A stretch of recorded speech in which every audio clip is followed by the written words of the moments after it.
Decir que no existe la ultraderecha es absurdo, ¿no? Porque es negar la ciencia, te lo están diciendo los mayores expertos en la materia, que estamos hablando de ultraderecha, que no todos los movimientos de ultraderecha son fascistas. Pero yo creo que tenemos que ser cautelosos con el término y creo que todos pecamos de utilizarlo a veces, pues eso, como facha, a cualquier persona de derechas llamarle fascista. Los hay, pero no todo el mundo de derechas es facha. Yo creo que desde la izquierda ha pasado mucho, sobre todo en el tema de utilizar todos los sentimientos y tratar de, desde una perspectiva populista demasiado recurrente, en vez de ofrecer solución. ¿Cómo diferenciaríamos derecha de ultraderecha? O sea, ¿en qué puntos estamos hablando de una cosa o de la otra? Ahora es un poco complicado, ¿no?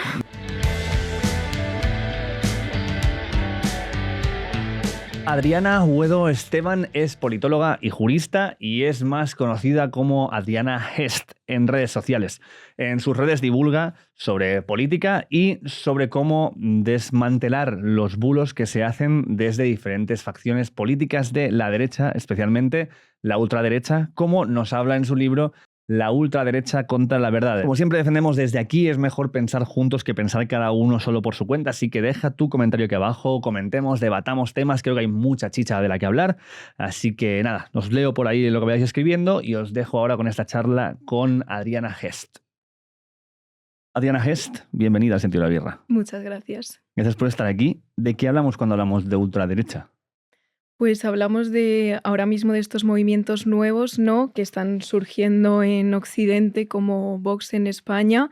También hay otros partidos nuevos, ¿no? Ahora hemos visto que Núcleo Nacional se va a presentar también aquí como partido. Hablamos de Trump, de líderes también que se separan un poco del partido, como viene a ser Trump con los republicanos, de Giorgia Meloni, de Le Pen en Francia. Es un movimiento nuevo, no es el fascismo tradicional, pero es un nuevo movimiento de ultraderecha que todavía no tenemos muy claro cómo llamarlo, ¿no?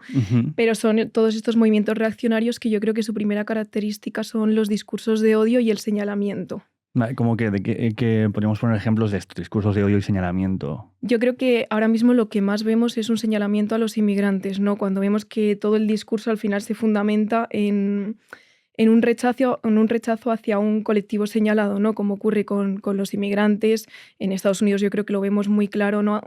No solo son los inmigrantes, sino que son todas las personas racializadas, porque al final se escapa un poco, pero no solo son ellos, son también las mujeres, el colectivo LGTB. Vemos que se señala a específicos colectivos y sobre todo se dirige odio hacia elos, ¿no? O sea, además, incluso a veces disfrazándolo de otra cosa, como ahora con lo de la ley del burka y lo del velo, Sí. etcétera, ¿no? Sí, que además es un debate que podía ser súper necesario tenerlo porque involucra un machismo y una serie de condiciones para las mujeres que creo que tenemos que hablar, pero se lleva al racismo, ¿no? Que ahí es donde está el problema, que se camufla también con el tema de la seguridad, ¿no? Que podemos hablar de cómo en determinada... A ver, puede haber delincuencia en inmigración, pero podríamos tenerlo desde un punto de vista, otra vez, que nos aporte algo, pero no se lleva al tema realmente del racismo de por medio, ¿no?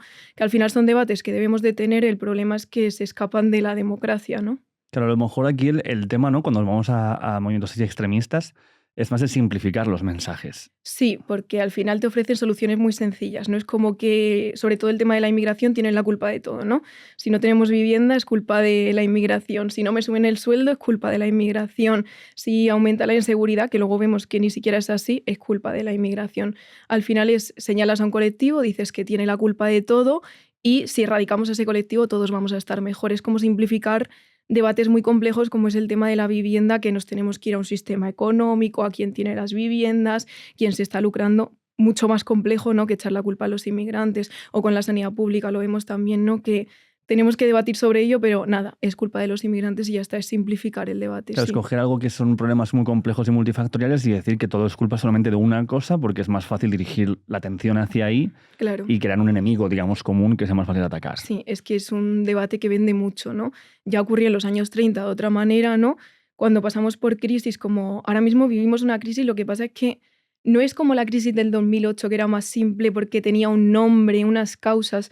Ahora es como que el sistema nos está causando muchísimos problemas y la política no puede conseguir solucionar esos problemas porque creo que traspasa de la política. Es el sistema económico al final que quiere abarcar tanto que se pierde. No es como que el capitalismo se cae por sí solo debido a pues, cuestiones medioambientales, a todo lo que producimos, a que acaban súper pocas manos los recursos y las ganancias.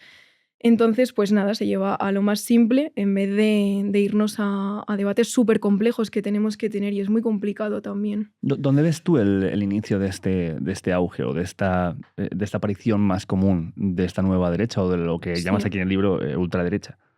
Yo creo que a medida que ha ido aumentando esta crisis que tenemos del propio sistema, ha ido ganando fuerzas, pero es verdad que en España ha llegado muchísimo más tarde.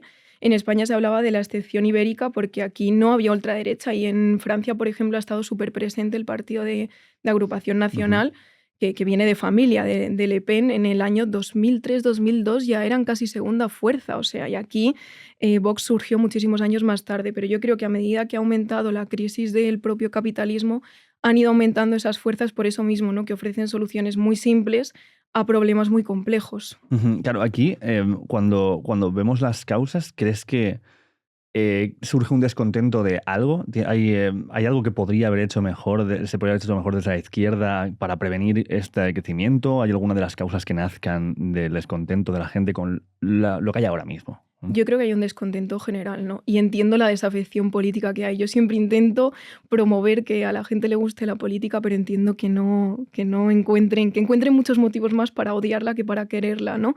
Pero yo creo que esto nos involucra a todos. La izquierda es que, bueno, está más perdida, que no sé dónde está, pero es cierto, tiene su responsabilidad, pero creo que la tiene todo el espectro político. Pero por eso mismo que hablaba antes de que es muy difícil resolver los problemas que tiene la gente cuando al final radica en algo más grande que la política, ¿no? Porque, por ejemplo, el tema de la vivienda, sabemos que hay que tomar medidas que conlleven una regularización y eso nos sienta bien. O sea, queramos o no, tenemos que hacer cosas con el sistema económico porque no viene a ser justo que el 1% de la población tenga absolutamente todo y haya cada vez más desigualdad, ¿no? Pero para erradicar esto te tienes que ir a unos poderes económicos que creo que están por encima de la política. Y siento que ahora mismo ningún partido está en el punto de dar con la tecla de combatir el auge de la ultraderecha y la ultraderecha lo está sabiendo hacer muy bien, ¿no? Lucrarse de toda esa desigualdad para generar adeptos, porque además es un movimiento muy fanático. ¿Cómo diferenciaríamos derecha de ultraderecha? O sea, ¿en qué puntos estamos hablando de una cosa o de la otra? Ahora es un poco complicado, ¿no? Vale. Porque además resulta que lo que vemos con el auge de la ultraderecha es que está contagiando a todos los partidos. En España lo vemos mucho con el Partido Popular que asume el discurso de la ultraderecha y de repente nos mete en un lío en cuanto a separarlos, pero en otros países vemos que incluso involucra a la izquierda. En Gran Bretaña, por ejemplo, se está viendo que la izquierda está asumiendo el discurso de la ultraderecha. Hay como una separación del espectro hacia la ultraderecha, pero yo creo, como he dicho antes, creo que en lo principal que se ve es en el discurso de odio, ¿no? Hay muchísimas características de la ultraderecha. A mí me gusta mucho irme a la descripción que hacía Umberto Eco, que señalaba 14 características del urfascismo, que es como un fascismo eterno, para señalar estos movimientos, que es el culto a la tradición, el rechazo a todo lo moderno, el irracionalismo, el odio a la cultura. Hay como muchas señales. Pero para mí creo que el discurso de odio es el principal factor que nos lleva a que salten las alarmas, ¿no? ¿Cómo distinguimos en este caso discurso de odio de lo que es protesta, que es algo muy común y que toda la gente, ¿no? O sea, tú puedes quejarte de las cosas, pero ¿cómo lo Mm. separamos del discurso de odio? Yo creo que tiene un punto de racionalismo, ¿no? Porque cuando protestamos solemos hacerlo por algo de nuestra dignidad, por algo humano, por la vivienda, por los sueldos, con las huelgas. Pero en este caso lo que vemos es irracionalismo basado en bulos, ¿no? Como hablábamos antes, pues un lenguaje muy sencillo, de hecho la culpa a alguien y ya está. No estás protestando, estás odiando y no estás dando soluciones reales. Yo creo que ahí está la diferencia. También hay una parte, a lo mejor, también de, ¿cómo digamos? Deshumanizar o de Sí, convertir al enemigo en una cosa como plana, ¿no? Por ejemplo, se me ocurre el caso... claro, yo es que yo aquí no sé si tú esto lo categorizarías de derecha o de ultraderecha, pero el caso de comunismo libertad, ¿no? El caso de decir, pues básicamente, me acuerdo cuando estaba Podemos presentándose que decían que eran Venezuela y que venían a convertir a España en Venezuela y estas cosas, ¿no? O sea, luego también veo que a veces se justifica violencia contra quienes, sea verbal o sea física, contra las personas, o se relativiza, como sí. que no tira igual contra las personas de izquierdas que promueven cosas que no están a favor, y luego veo que se minimizan a lo mejor las cosas o se hace como que parece que es menos importante lo que se está diciendo de lo que es para Sí. fingir que el otro es el que se está inventando la movida, ¿no? Yo creo que tenemos que tener cuidado con no considerar todo ultraderecha, ¿no? Porque eso también al final lo que hace es quitarle gravedad. Es cierto que con algunos movimientos como Podemos lo que vemos es una reacción, pues como ocurrió con la ola de feminismo, ¿no? Al final Podemos o el feminismo toca unos privilegios, ya sean económicos o sociales, y hay una reacción del propio sistema o de la misma sociedad que se ha criado y se ha desarrollado en esas ideas de desigualdad, ¿no? Entonces hay muchas reacciones, pero no todas tienen por qué ser ultraderecha, ¿no? La ultraderecha yo creo que es algo mucho más grave que deshumaniza muchísimo. Eso lo vemos ahora en redes. A mí me cuesta convivir en redes y cuando, por ejemplo, subo vídeos sobre temas de racismo o ahora con la regularización de inmigrantes, me cuesta ver la cantidad de comentarios que hay con un odio que me parece indescriptible, que es que yo nunca llegaría a expresar eso por redes ni en ningún ámbito, ¿no? Y es una deshumanización, ¿no? Es que han conseguido que los inmigrantes no sean personas y en Estados Unidos se ve mucho, ¿no? Ahora con las detenciones, hemos visto detenciones a niños de 5 años porque no les consideran humanos. Ujú. Y eso está pasando muchísimo. Allí la situación creo que es el cuádruple de peor de la que vemos aquí, ¿no? Y podemos llegar a ello. Pero bueno, aquí en el libro, hablemos del libro, en Ultraderecha contra la verdad, hablas de 50 puntos o argumentarios que se usan desde esa facción política y cómo poder contrarrestarlos o desmantelarlos. Y hay unos cuantos que me he montado porque creo que están muy en auge a día de hoy y de hecho de alguno hemos hablado aquí hace muy poco, como lo de la teoría del gran reemplazo, que me gustaría que me lo expliques tú y que hablemos un poco de esto y de cómo se construye y cómo se deconstruye esto. Sí. Además, la teoría del gran reemplazo antes era como algo súper sectario, que creo que todos considerábamos como una locura, una teoría de la conspiración, y ahora de repente en los últimos días hemos visto cómo en el Congreso de los Diputados se habla de ella abiertamente como algo real, ¿no? Ujú. La teoría del gran reemplazo básicamente es que los occidentales sobre todo están siendo sustituidos por inmigrantes, especialmente musulmanes. Depende del país, eligen a quién quieren señalar, ¿no? Pero básicamente que nos están sustituyendo, ¿no? Y que hay una conspiración para sustituir a los cristianos y los blancos pues, por musulmanes, negros y acabar con nuestra cultura. Que luego hay un montón de datos. Bueno, es que realmente no está sustentado en ningún dato, esto no es simplemente una teoría. Y se desmonta sola, con los datos o saliendo a la calle. Tampoco hace falta crear un gran argumento porque es una teoría de la conspiración total. Lo que pasa es que se ha aceptado como válida cada vez más y además tiene unas consecuencias sobre los temas de seguridad muy heavies, porque esta teoría ha fundamentado la mayoría, por no decir todos los atentados de ultraderecha que hemos visto en la última década. Es una teoría que radicaliza muchísimo, que está muy relacionada también con el aceleracionismo, que es, bueno, estos grupos de ultraderecha que son los que... Es que esto antes se veía más en los movimientos sociales, no en la política, ¿no? Ujú. Que ahí es donde vemos que la ultraderecha parlamentaria está asumiendo este discurso. Pero esto antes solo se veía en los movimientos en la calle neonazis. Y ahora de repente ha pasado a la ultraderecha parlamentaria, que es un gran peligro. Pero estos movimientos que asumen la violencia como la solución utilizaban esta teoría para crear adeptos, igual que el aceleracionismo, que básicamente es que las democracias se van a caer, que va a haber una guerra racial y quieren acelerarlo para crear endoestados blancos. O sea, Ujú. y esto ha llegado a la política, que es lo que me preocupa. Ya sé lo que estás pensando. Ojalá estar ahí y poder formar parte de esa conversación. Bueno, igual no estás pensando eso, pero déjame soñar. Pues eso puede pasar porque tenemos shows en directo. Se llaman El Sentido de la Birra Live. Estamos dando vueltas por toda España y además hacemos uno al mes en Madrid. Siempre son con un invitado o con una invitada sorpresa y lo más importante es que tú puedes participar en la conversación que estemos teniendo ahí en directo. Puedes hacernos preguntas durante el show y si acabamos hablando contigo te daremos una cervecita para ti. A lo mejor te llevas algo de merchan y sobre todo vas a quedar inmortalizado o inmortalizada en este programa que hacemos en internet para siempre, para que lo vean los aliens o la civilización que venga después de nosotros. Te dejo aquí en la descripción un enlace para que puedas comprar tus entradas y antes de volver con la entrevista solo decirte que tenemos otro formato aparte del Sentido de la Birra que se llama Backstage Sessions, en el cual hacemos entrevistas a músicos y músicas mientras que tocamos canciones en directo y tenemos una charla más íntima en la que participan los propios integrantes de la banda, gente que les conoce, su familia, sus colegas. Es todo como así muy de andar por casa y vas a escuchar canciones de esta gente como nunca las has escuchado, vas a descubrir anécdotas que nunca habías oído de esta gente y seguramente también conozcas bandas que no conocías. Así que nada, Backstage Sessions, también te dejo un enlace por aquí para que vengas a verla a nuestro canal de Valencia y ya está, te dejo que sigas viendo esta entrevista. Hasta luego. Claro, porque hablabas de primero esto surgía en los grupos más como, pues tengo aquí apuntados algunos como En España, evidentemente, Núcleo Nacional, ¿no? Que es Sí, el más llamativo. Pero justo te vi un vídeo el otro día que estás hablando de The Base. sí. Háblame de esto porque me parece brutal. The Base es una organización terrorista internacional que tiene un montón de células por el mundo, que su líder está en Rusia refugiado porque le persiguen por ¿cómo se dice? Incentivar atentados. Y bueno, básicamente se basan en estas dos teorías, en la teoría del gran reemplazo y en el aceleracionismo. Y se pensaba que en España no había ninguna célula y realmente hemos estado muy separados de este terrorismo ultraderecha porque hemos visto que en otros países como en Noruega, el caso de Anders Breivik, que fue súper heavy, que asesinó a casi 70 personas, creo recordar, además niños, Sí, me porque fue acuerdo.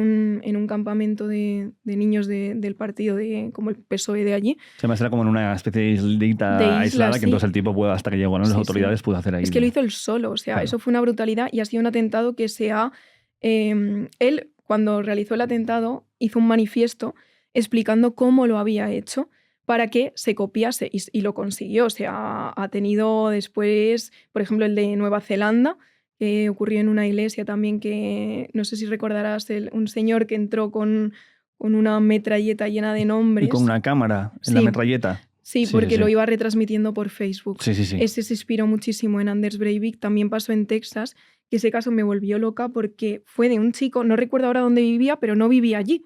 Y se recorrió como, no sé, medio día conduciendo para llegar hasta allí, porque allí había más inmigrantes y entrar en un supermercado e intentar matar al máximo de inmigrantes posibles. Y también estaba muy inspirado en Anders Breivik. Entonces lo que vemos es que, me he ido de The Base, No, bueno, no pero lo que pasa. vemos es que se copia muchísimo. Lo que pasa ahora es que tenemos redes sociales y ahora no podemos contemplar el terrorismo como algo aislado, ¿no? Ahora ha pasado aquí un atentado realizado por un pirado en Noruega, de repente se puede replicar en Estados Unidos, en Nueva Zelanda o en España.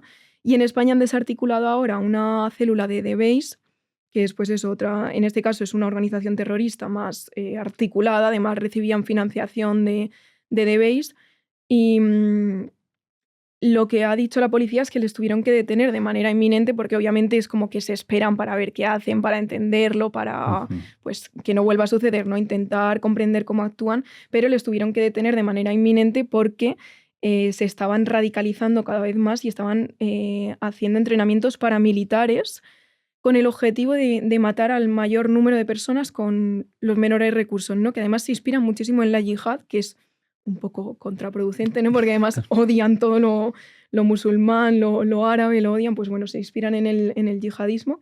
No quiero decir que lo musulmán sea yihadista, No, entiéndeme, por supuesto que no. pero se inspiran muchísimo en la yihad y yo me quedé tiesa al saber que The Base es como una traducción de Al-Qaeda. O sea, mm, contraproducente, ¿no? Pero bueno, que al final se inspira mucho en intentar realizar esos atentados que hemos visto de yihadistas en Europa, ¿no? Pues como lo vivimos aquí, ¿no? Que igual una persona te crees que no tiene poder para hacer absolutamente nada, pero puede matar a decenas de personas. Y ahora estabas diciendo en el vídeo que vi que estaba en España apareciendo habiendo más presencia de este grupo, de The Base. Sí, o sea, lo que ha dicho la policía es que ahora mismo existe como el caldo de cultivo perfecto para que se vaya desarrollando estos movimientos y Europol también ha avisado a las policías europeas para que estén alerta porque se espera que proliferen más, o sea, que no sea la única. Y de hecho, a raíz de este caso me enteré de que hace poco detuvieron en Lleida a 2 personas que estaban creando una comunidad blanca con el objetivo de atentar contra personas negras.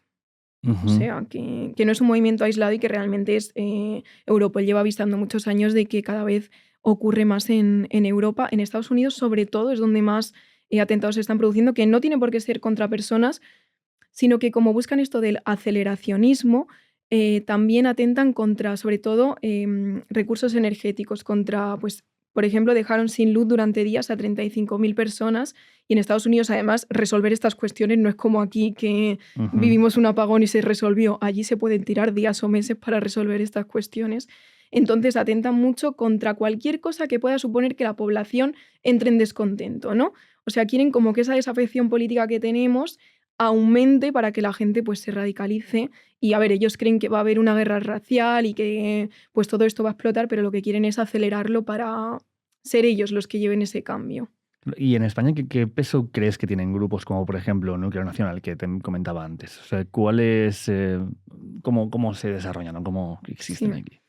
Yo creo que cada vez tienen más peso, ¿no? Antes me parecía algo más anecdótico, siempre han existido movimientos neonazis, pero creo que cada vez tienen más peso y más adeptos. Además es que entran por redes sociales y tienen una capacidad en redes para movilizar muy fuerte y se aprovechan también del descontento de los jóvenes, que yo creo que es algo que hay que resolver desde la política porque si no, es muy fácil que consigan entrar dentro de estos movimientos porque además Núcleo Nacional es violento, pero no tan violento como The Base, que es una organización terrorista, ¿no? Para Ujú. entrar en The Base tienen un proceso de reclutamiento que no Bueno, pasa a todo el mundo. O claro. sea, pasan un montón de pruebas. O sea, al final tienes que tener a gente que esté dispuesta a matar a decenas de personas, ¿no?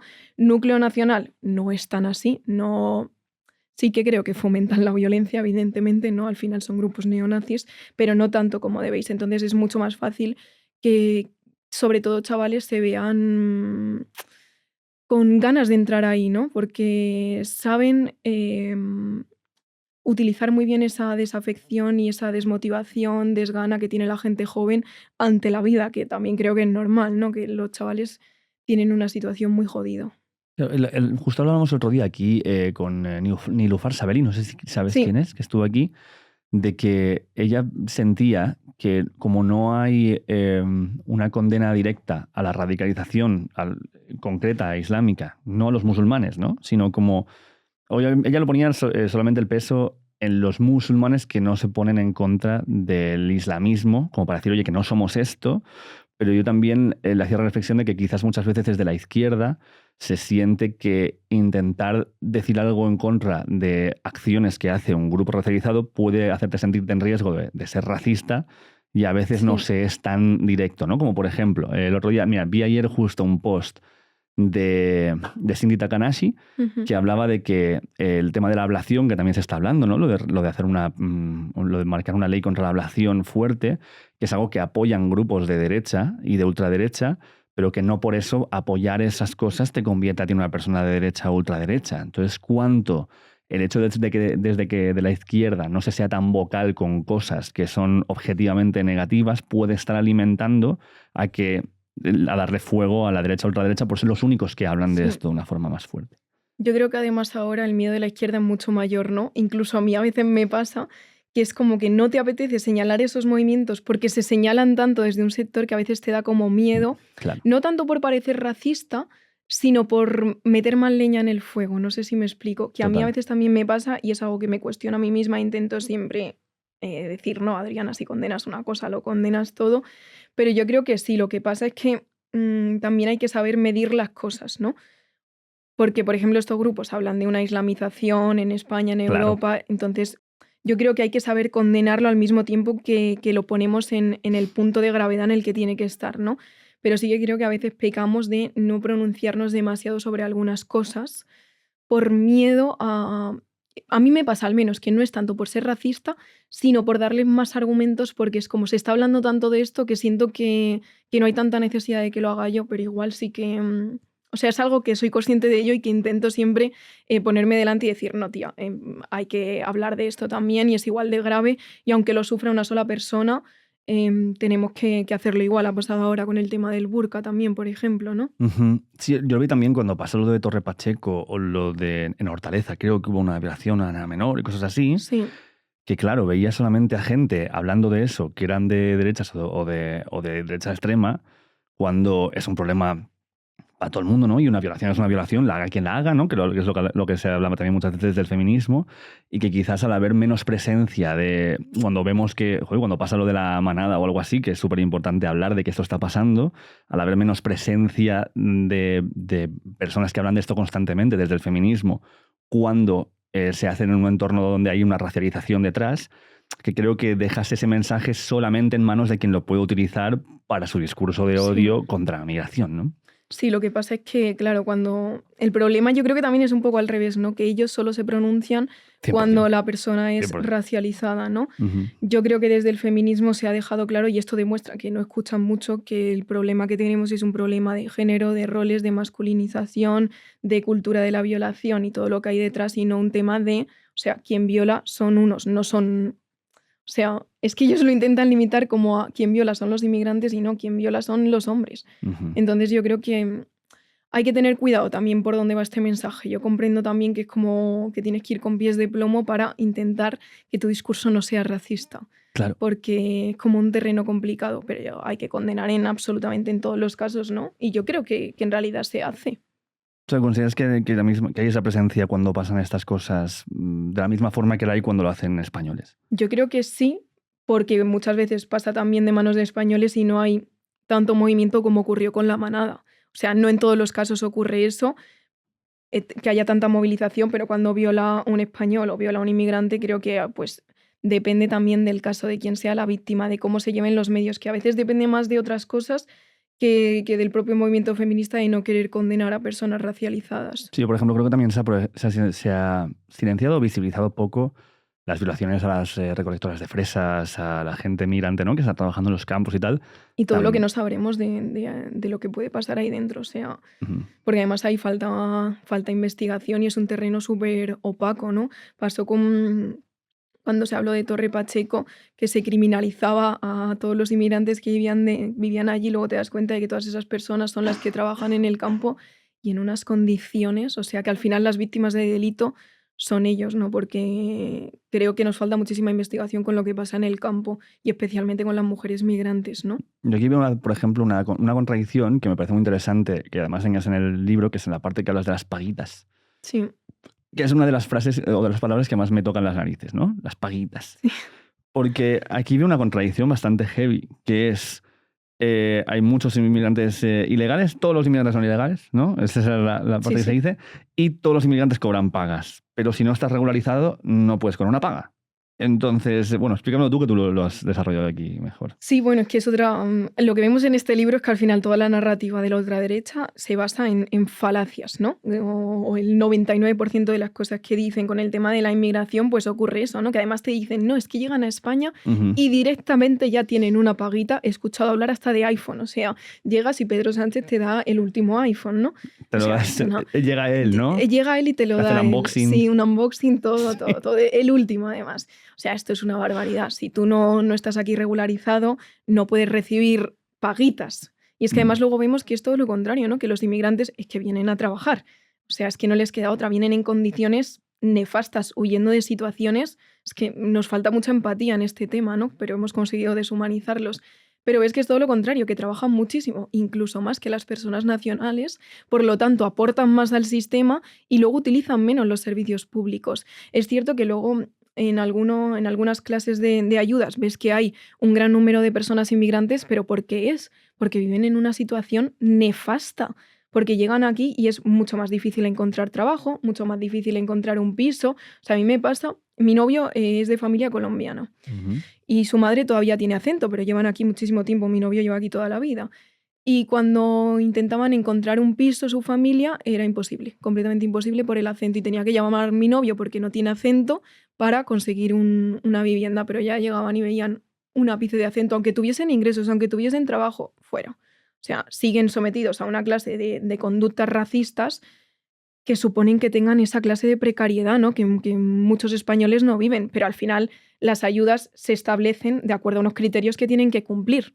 O sea, por ser inmigrante no te dan más puntos, es Ujú. por tu situación. Entonces estamos hablando de gente que está en una situación pues muy nefasta y es lo que hay que cambiar, ¿no? Pero evidentemente es mentira que las personas en situación irregular reciban ayudas o paguitas. Claro, además, bueno, lo hemos visto, está viendo ahí los datos y lo hemos estado mirando y contrastando que de las ayudas que se dan es una parte, o sea, como no llega al 20%, o sea, está cerca del 20% de los que pueden llegar a recibir personas migrantes, ¿no? Sí, que luego ves que el porcentaje real pues es grande en concreto en comparación con la población, por esto que hablamos de la situación que tienen y que se enfrentan a muchísimas más barreras que no sufrimos los españoles, pero lo que vemos es que trabajan más y reciben menos ayudas y no solo eso, que utilizan menos los servicios públicos, ¿no? Que es algo que también se ve en el bulo este de que la sanidad está mal porque los inmigrantes la utilizan, ¿no? O mensajes racistas por redes sociales que yo he llegado a ver de gente que va a urgencias y les molesta que un negro entre antes que ellos, ¿no? Que esto ya, no sé, que creamos un sistema de apartheid. O sea, esto lo he visto muchísimo, ¿eh? Muchísimo en Sí. redes, sí. Y al final lo que ves es todo lo contrario, ¿no? Que utilizan menos los servicios públicos y tienen una tasa de trabajo incluso mayor. porque es que a veces tienen hasta 2 trabajos para sobrevivir, ¿no? Y además trabajos precarios, Ujú. que yo creo que es algo que en este libro lo contemplo mucho, pero también me parece que el debate no se debería de centrar solo en lo que aportan económicamente, ¿no? Porque creo que es una situación que hay que cambiar, que bueno, hay que cambiar que cualquier persona tenga un trabajo precario, ¿no? Pero sobre todo que los inmigrantes vemos que están en sectores, pues como el campo o en vivienda o en cuidando ancianos, o sea, sectores que son súper precarios y los sueldos son indignos, ¿no? Ujú. Pero, por ejemplo, aquí, cuando estamos hablando de la migración, de las paguitas, de todo esto, también hay una parte que siento que es lo de la integración. Mm. ¿Y cómo lees tú esto de la integración? ¿Qué quiere decir y cuánto se puede llegar a exagerar este Se punto? exagera muchísimo. A mí creo que para esto tenemos que escuchar muchísimo a las personas migrantes, ¿no? Que a veces pecamos de hablar desde blancos españoles de todo esto. Y yo Ujú. escuché hablar de ello a hija de inmigrantes que lo cuenta muy bien porque al final, ¿qué es integración? O sea, ¿qué queremos que sea integración? ¿Asimilación cultural? O sea, yo creo que en nuestro país cabe que vivan muchas culturas y no sé a qué se refieren con integración, a que se pongan un chaleco y la bandera de España y a cantar Manolo Escobar. O sea, yo creo que todos somos... Es que además España es un país súper multicultural y seguramente tú y yo seamos súper diferentes. O sea, ¿qué es integración? ¿Que seamos todos iguales? Yo creo que al final se integran. Es cierto que cuando tú y nosotros los españoles también, cuando emigramos a un país, es normal que busques a personas españolas con las que compartes una historia. O sea, a mí me pasa de pues, amigos que se han ido por ahí y al final crean muchos grupos de españoles porque Ujú.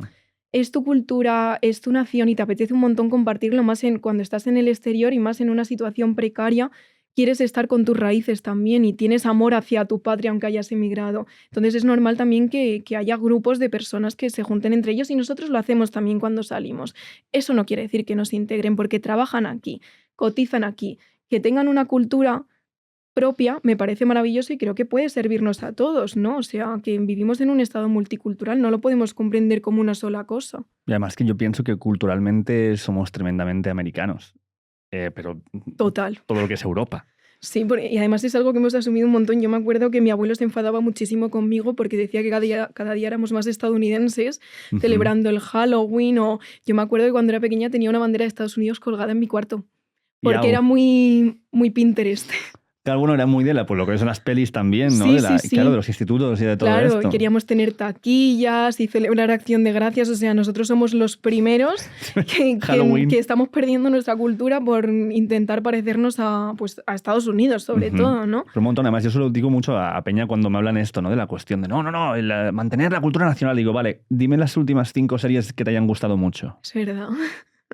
¿Cuántas son Total. españolas? ¿Cuántas películas de las que te gustan son españolas? ¿Cuánta música de la que escuchas es de aquí?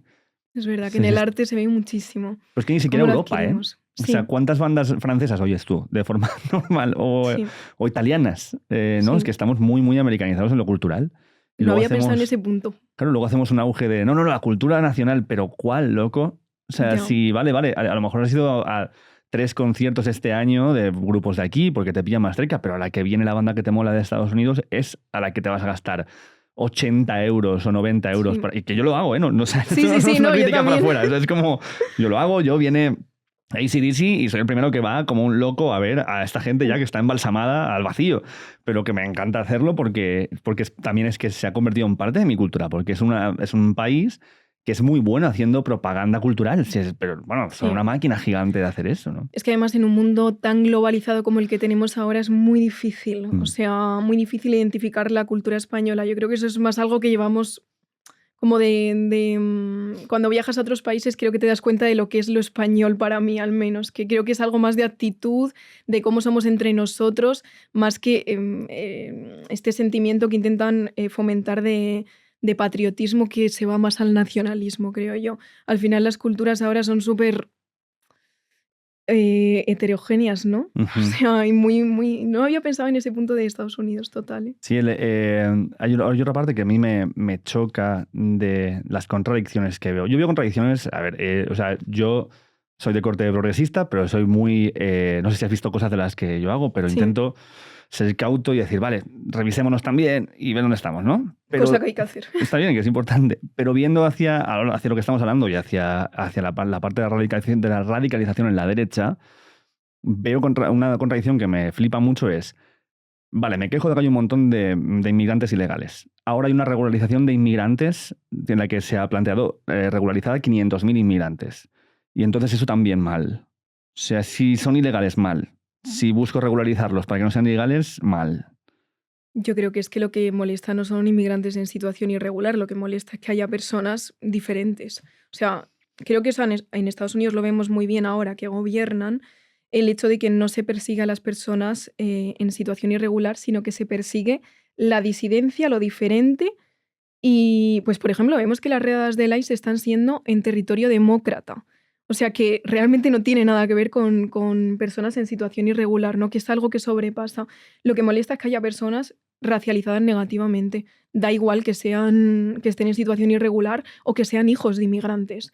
Al final es racismo. O sea, yo creo que esa es la base, que se utiliza la situación irregular para señalarles, pero lo que molesta son ellos, no que estén en situación irregular, porque además se intenta poner la situación irregular como si fueran, vamos, hay que encarcelarles de por vida, cuando es una falta administrativa que, bueno, pues también tiene mucha culpa España con la ley de extranjería, muy difícil conseguir una situación regular, es muy difícil trabajar aquí, entonces yo creo que hay un problema administrativo de por medio, pero que al final lo que molesta es que haya personas negras, personas musulmanas, no que estén en situación irregular, ¿no? También se nos olvida un poco a lo mejor que hay personas que no encuentran trabajo en España del suyo, sobre todo cuando tienen alta cualificación, sobre todo cuando son parte de un sector muy concreto, y nos estamos teniendo una fuga de cerebros gigante de gente española que se está yendo a otros países. Sí, yo creo que es que me da mucha rabia que estemos. Me da rabia este libro porque estamos debatiendo cosas que son súper innecesarias, estamos debatiendo consensos que ya teníamos cuando nos tenemos que ir a otra cosa, ¿no? Cuando tenemos que llevar el gasto público a sectores como la ciencia para evitar que la gente se tenga que ir, cuando tenemos que hablar de sanidad, cuando tenemos que hablar de vivienda y estamos hablando de estas tonterías, ¿no? Pero ocurre, y es que en España, no solo ahora, es que hemos tenido que emigrar en diferentes épocas, nosotros también hemos emigrado, es que la inmigración forma parte de nuestra historia, ¿no? Y se Durante el intenta, franquismo se fue un montón de claro, peña. Ujú. sí, eso me lo comenta muchísima gente latina cuando hablo de racismo y ven que los españoles están poniendo cosas súper racistas y ponen en plan de, oye, nosotros os acogimos aquí y tuvisteis un futuro aquí porque en ese momento era vuestro país el que estaba mal. Ahora hay otros países que están mal y además muchos por nuestra culpa, no seamos racistas, o sea, es que yo creo que hay que trabajar en humanizar lo que hemos deshumanizado, ¿no? ¿Qué piensas de cuando hay gente de derechas que considera que hablar de ultraderecha o decir ultraderecha, que es una construcción, que no existe la ultraderecha y que lo que se hace es hablar de esto para desacreditar las cosas que se quieren hacer desde la derecha, que en realidad tienen un carácter, pues, de Sí. conservación, constructivo y virtuoso? Decir que no existe la ultraderecha es absurdo, ¿no? Porque, o sea, es negar la ciencia. Creo que hace unos años, cuando hablábamos de esto, la gente se reía mucho y ha entrado en un proceso de ridiculización, como ha ocurrido con el feminismo, con el término woke y todas estas cosas que han conseguido llevarlo a un punto ridículo incluso, ¿no? Cuando es un tema súper grave, pero es que te lo están diciendo los mayores expertos en la materia, que estamos hablando de ultraderecha. Es que es un tema científico, o sea, normalmente la ultraderecha se identifica pues, por una serie de componentes y tú ves a estos grupos y es que te salen todos. La derecha tiene un problema también con señalar lo que está ocurriendo, ¿no? En vez de tratar de separarse de esto y condenarlo, lo está asumiendo y lo está negando. Y yo creo que eso es un problema para la democracia en sí. Creo que a mí me encantaría que este libro se hubiese contemplado como algo para cualquier demócrata, no solo para la izquierda o cualquier progresista, porque de lo que estamos hablando es de democracia. Entonces yo creo que hay que ser claros. O sea, estamos hablando de ultraderecha. Es cierto que tenemos un problema con el término del fascismo, porque hay quien habla de posfascismo, hay quien habla de derechas radicales, como además es un movimiento que estamos viendo en directo, no es lo mismo que señalar movimientos que ya han ocurrido y es difícil saber cómo van a prosperar, pero lo que vemos es que cada vez adquieren un mayor radicalismo y yo creo que hay que ponerle un nombre para combatirlo. Ujú. Aquí hay una cosa importante que lo que has dicho. el tema del fascismo, ¿no? O, por ejemplo, aquí en España, el franquismo, si analizas cómo funciona, ¿no? Cómo nace, cómo se... Bueno, no solamente cómo se instaura y cómo esta persona, Francisco Franco, instaura un régimen que básicamente es dirigir un país como si fuera una guerra constante, Sí, donde hay un enemigo constante y eliminar constante con todas las cosas horribles que sabemos que han pasado alrededor, desde las ejecuciones a las personas que eran disidentes, los secuestros de bebés, o sea, es una absoluta atrocidad. Y a mí me genera una preocupación la forma con la que a veces se usa el término fascista ante cualquier cosa que simplemente huele a derechas, ¿no? sí. Y no sé si hay una forma en la que podamos distinguir o marcar más claramente. Lo intenté hacer aquí con alguien muy representativo de la izquierda, pero fue difícil marcar cuándo estamos hablando de fascismo y cuándo simplemente es que nos molesta mucho que una persona sea muy conservadora y entonces lo usamos como Sí. insulto, igual que te dicen rojo o te dicen comunista porque quieras ser un poco más abierto de miras. Yo creo que se ha banalizado mucho el nombre, ¿no? También porque Mm. en la cultura popular se ha asumido mucho pues el término facha, decir fascista, pues a eso, cualquier familiar que veas que tira un poco hacia la derecha, ¿no? Es cierto que a nivel social creo que hemos jugado demasiado con este término y lo hemos banalizado mucho porque el fascismo clásico fue algo muy grave y muy significativo. Ahora vemos otros fascismos completamente diferentes, o sea, no vamos a ver un Hitler. Trump no se parece, tiene puntos parecidos a... Empieza a parecerse. O sea, joder. Empieza a parecerse cada vez más, pero yo creo que desde el punto de vista de la ciencia política ha sido todo lo contrario. Creo que han ido con pies de plomo con este término y que es ahora mismo cuando se ha empezado a hablar de que, sobre todo Donald Trump, está empezando a... Bueno, que podemos empezar a señalarle como una persona fascista. Pero yo creo que tenemos que tener claro que no todos los movimientos de ultraderecha son fascistas. O sea, creo que aquí pueden acabar siéndolo, sí, pero no podemos decir que todos lo son, ¿no? Porque, por ejemplo, Marine Le Pen puede ser que en un futuro prospere a serlo, pero ahora mismo no creo que debamos considerarla fascista. En cambio, Meloni sí que se habla mucho de posfascismo, porque ella ha hablado abiertamente pues, de simpatía con Mussolini, ha utilizado sus símbolos, el discurso es muy de señalamiento, quizás mucho más grave que el de Le Pen, pero yo creo que hay que analizar cada caso individualmente, ¿no? Y creo que Trump nos sirve mucho para hacerlo en términos de fascismo porque ha llegado al poder por segunda vez y esta vez creo que entiende cómo funciona el Estado, que la primera vez pues era una persona que salía de la tele y le faltaba entendimiento y personas detrás, y ahora mismo no solo él, sino que tiene detrás pues a un grupo de personas que pues pueden ser muy afines a este nuevo fascismo que todavía se está desarrollando, pero yo creo que tenemos que ser cautelosos con el término y creo que todos pecamos de utilizarlo a veces pues eso, como facha, como pues a cualquier persona de derechas llamarle fascista. Los hay, los hay, pero no todo el mundo de derechas es facha. ¿Cómo lo identificaríamos en España? ¿O dónde lo ves más representado? Hombre, lo vemos en Vox. No sé si considerar a Vox como este fascismo nuevo que se está desarrollando, pero opino un poco como Le Pen que puede acabar siéndolo, especialmente porque vemos que son movimientos que se van radicalizando, ¿no? Pero lo mismo ocurrió con el fascismo clásico, o sea, Hitler no llegó al poder con campos de exterminio. El fascismo se va desarrollando poco a poco y va ampliando como la legitimidad del odio, ¿no? Es como, y yo creo que eso lo vemos todos, ¿no? Que cada vez el odio o la libertad de expresión tiene un límite y se va separando cada vez más. Con esto de la teoría del gran reemplazo se ve porque antes creo que era bastante impensable que partidos que están dentro del Congreso de los Diputados pudiesen hablar de reinmigración o teoría del gran reemplazo y ahora lo vemos, ¿no? Es como que cada vez adquiere un punto mayor. Entonces yo creo que hay que tener los ojos puestos y que puede ser que en un punto consideremos a Vox como fascista, quizás podamos decir que es protofascista, posfascista, pero yo creo que hay que señalarlo como ultraderecha y tener cuidado con el término porque lo estamos banalizando demasiado, ¿no?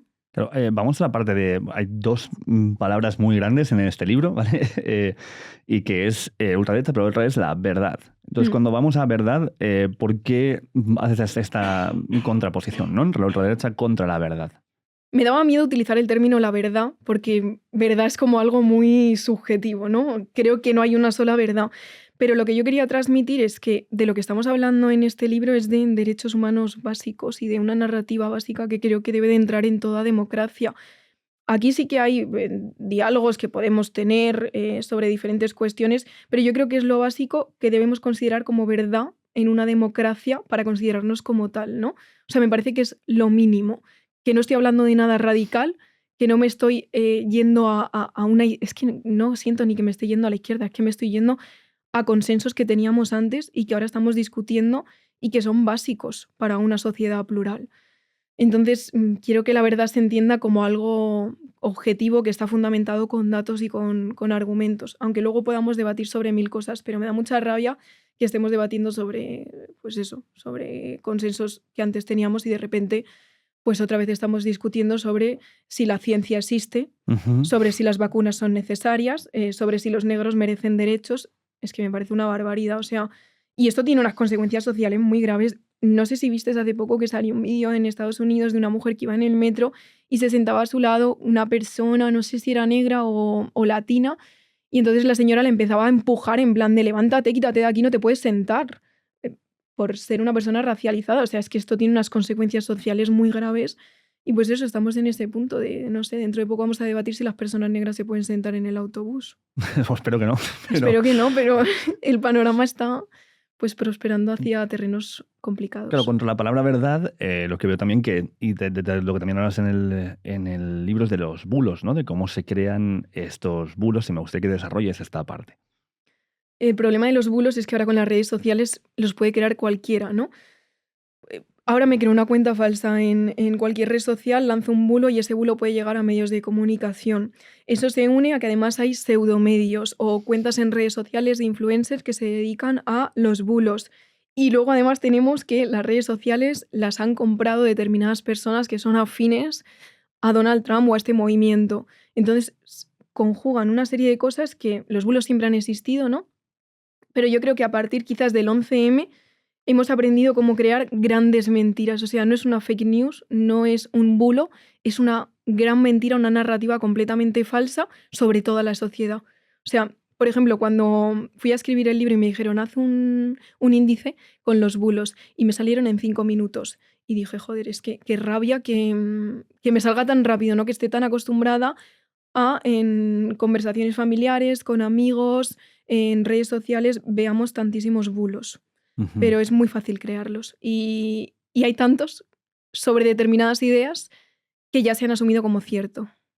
Y además también se usa bastante esto, no solamente para hacer bulos, sino para doxear, ¿no? Que es eso que se llama de señalar directamente a mirar a esta persona, quién es, dónde vive, ¿no? Sí, Me voy mucho, por ejemplo, al Telegram de Se acabó la fiesta, ¿no? Que han señalado mucho que la cara de la hija de Pedro Sánchez, que eran como unas fotos de Carmena también que salieron, o sea, como han empezado a sacar un montón de cosas y de sí, informaciones, la dirección de Ábalos, dónde vivía, como cosas así, ¿no? Como que se sí. está usando mucho.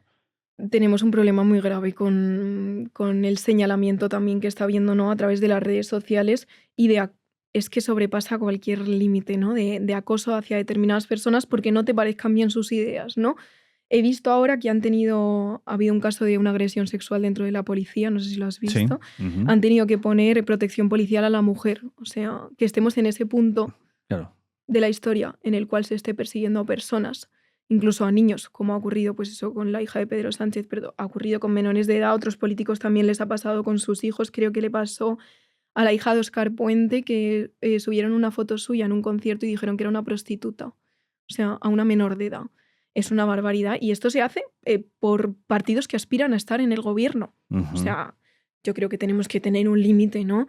Y sobrepasarlo y hacer este señalamiento público. Estamos viendo que hay personas que han tenido que dejar su trabajo o dejar su trabajo en redes sociales por el acoso que reciben y que ese acoso ya sobrepasa pantallas, ¿no? Que es que publican dónde vives, publican quién es tu familia. Me da terror todas estas circunstancias o lo que ha ocurrido con Sara Santaolalla, que en las 13 Rosas le han puesto amenazas de muerte.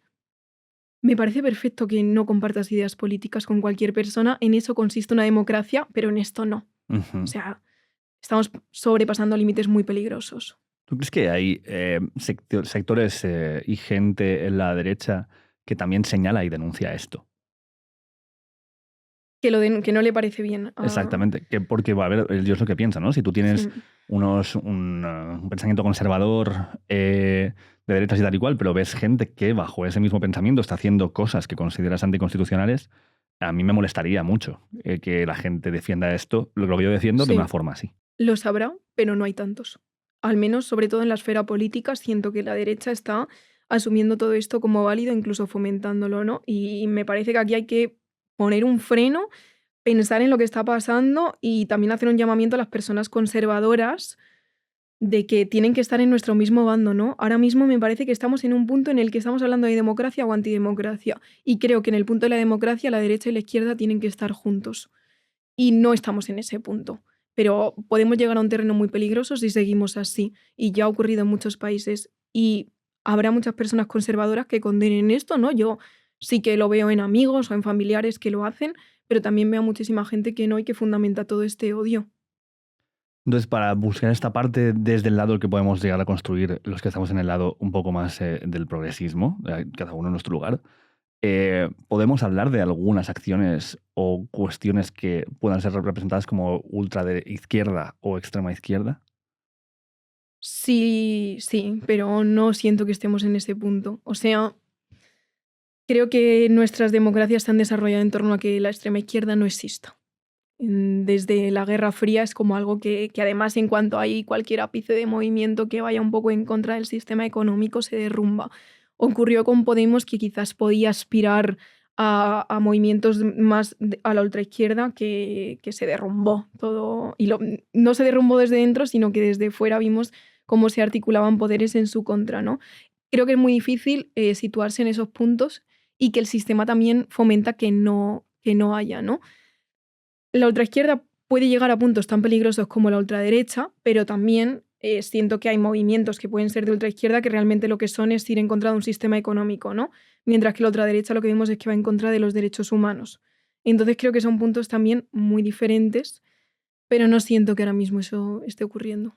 O sea, ¿te parece que hay una disparidad entre lo que hemos hablado antes, ¿no? Los bulos, la violencia en redes, el doxeo y todo esto, ¿crees que se utiliza más desde Ah, la sí, sí. derecha que desde la izquierda? Sí, sí. Y creo que hay un dato, no recuerdo ahora el porcentaje, de un análisis que se hizo en Estados Unidos con millones de cuentas en la que en el análisis se observaba que creo que era el 70% por ahí de las personas que consumían estos bulos eran personas conservadoras. Sí que los datos que tenemos nos dan a entender que la mayoría de bulos son de ultraderecha. También es por el momento histórico que estamos viviendo, ¿no? Porque hay un auge de la ultraderecha, entonces eso se representa en los bulos que vemos en redes sociales. ¿Puede haber bulos de ultraizquierda en redes sociales? Puede haberlos, por supuesto que sí. Y no se me ocurre ninguno, pero seguro que alguna vez hemos visto, pero no tiene la misma magnitud que lo que tiene ahora la narrativa de ultraderecha, ¿no? Porque es que sobrepasa los bulos, es una narrativa que está ya institucionalizada y tomando decisiones. Claro, a mí es la parte que me preocupa, es la propia, ¿no? La de la autocrítica de decir, vale, yo no sé hasta qué punto es más violento o es más legítimo o menos legítimo hacer un escrache a Pablo Iglesias e Irene Montero o insultar y amenazar de muerte a Irene Montero que llamar asesina a Ayuso y amenazarla de muerte, ¿no? Ya, a mí también me genera mucho debate todas estas cuestiones. Lo que pasa es que también entiendo que Pablo Iglesias e Irene Montero te pueden caer mal, pero no han matado a nadie. Y con Ayuso sí que tenemos un caso judicial en el que, pues bueno, parece que su gobierno tomó medidas para que, o sea, si se la llama asesina, entiendo también que hay muchísimas personas afectadas por este tema en la Comunidad de Madrid que han perdido familiares porque se desautorizó para que se llevase ancianos a los hospitales durante la pandemia, ¿no? Que entiendo que hay una cuestión detrás, pero yo creo que desde la política no se puede hacer eso. O sea, que un ciudadano lo haga y más una persona afectada, creo que lo podemos entender, pero creo que desde la política no hay que hacer ni una cosa ni la otra, ¿no? O sea, y creo que quizás las personas también que tenemos una voz no podemos ir por ese camino tampoco, más que nada porque nos lleva a un terreno ya otra vez de la violencia y estamos yéndonos al mismo que ellos en vez de combatirlo. Entonces yo creo que también hay que tener cuidado con las palabras. Y es que puedes desacreditar a Ayuso sin decir eso. Sí, estoy de acuerdo contigo, ¿eh? Porque veo que, o sea, claramente si eres afectado por... Pues yo lo veo con la Dana, por ejemplo, ¿no? Sí, Si vamos a la Dana, yo soy de Valencia, no tengo directamente personas que conozca que haya afectado, pero mi padre sí que es sí, sindicalista y se ha movido mucho por los ayuntamientos y todo el rollo. y entiendo la necesidad que tiene la gente de buscar responsabilidades, y aquí claramente hay una responsabilidad muy fuerte, ¿no? Sí. Lo que yo no sé, y esta es la parte que más me cuestiono y que creo que es una parte de autocrítica importante, es si llamar asesina a una persona que lo que ha sido es negligente, ¿no? Al igual que llamar asesina a Ayuso por tomar medidas que también se han tomado desde otros ayuntamientos de otros partidos políticos con los mismos resultados en otras comunidades. O sea, que en Aragón también murió un montón de peña y hasta PSOE, creo. O sea, como que si no somos capaces de medir Sí. cuando algo es absolutamente tu responsabilidad o tu negligencia o una situación excepcional y simplemente te llamamos a ti personalmente una cosa, cuando estamos creando una polarización en lugar de una relativización para entender los daños. A ver, y en el caso de Ayuso también es que aquí estaba por escrito, que es la diferencia. En otras comunidades murió también muchísima gente y sabemos que los médicos a veces toman decisiones cuando pues tienen que elegir en estas circunstancias. Sí, los triajes, ¿no? Sí, pero en este caso la diferencia con la Comunidad de Madrid es que estaba por escrito y que en las residencias privadas sí se llevaba a la gente a los hospitales y en las públicas no. Creo que esa es la diferencia, ¿no?, con otras comunidades. Pero que si hubiese pasado de manos del PSOE, creo que se tendría que condenar de la misma manera, ¿no? Claro. Y espero que esto llegue al ámbito judicial, que es al que tiene que llegar, ¿no? Pero es cierto que es que, claro, o sea, te pones en situaciones como la Dana y ¿qué haces? Es que es normal que te vayas al sentimiento, ¿no? Yo creo que pues es muy complicado, ¿no?, hacerlo y no irte al insulto, porque escuchas unas cosas, ves unas cosas y se dieron tales circunstancias que es muy difícil no irte a lo emocional. Yo creo que cuando hacemos un análisis político tenemos que tener cuidado con lo que decimos y que podemos decirlo sin insultar, más que nada para, en el momento en el que estamos, siento que nos perjudica más que otra cosa y que hay tantos argumentos de por medio que no hace falta ir al insulto. Totalmente. Y que además esto también está en manos de la justicia y que esperemos que tenga una condena a quien tenga que tenerla, ¿no? Entonces, pues bueno, igual en algún momento podemos decir que una persona pues ha cometido un homicidio imprudente directamente, ¿no?